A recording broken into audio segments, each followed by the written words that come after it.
தமிழ் பொது வேட்பாளர் ஒருவர் நியமிக்கப்படுவது சாத்தியப்படும் என்று நினைக்கிறீங்களா?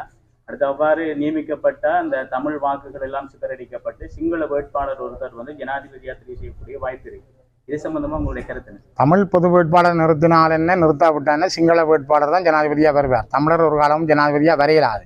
ஆனால் சாத்தியப்பாடு இருக்கா இல்லையான்றது அப்படி நாங்கள் பார்க்க தேவையில்லை. சாத்தியப்பாடுகள் பற்றியதையும் நாங்கள் யோசிக்கலாம். நாங்கள் எங்களுடைய கொள்கைகளை வேட்பாளராக நிறுத்தி செய்யலாம், அது என்னுடைய கருத்து. ஆனாலும் இது தொடர்பாக எங்களுடைய கட்சியினுடைய மத்திய செயற்குழு கூட்டம் வருகிற 19ஆம் தேதி வவுனியாவில் கூட இருக்கிறது. ஆகவே மத்திய செயற்குழு கூட்டத்தில் எடுக்கப்படுற முடிவும் அதுக்கு பிறகு எங்களுடைய மாவட்ட கிளைகளோடு ஆலோசிக்கப்படுற விடயங்களை தொடர்ந்து தான் இந்த முடிவு பின்னர் அறிவிக்கப்படும். ஆகவே அதுவரையும் நாங்கள் ஆலோசனைகளை நடத்தி கருத்துக்களை ஆராய்ந்து அந்த முடிவுக்கு வரலாம்.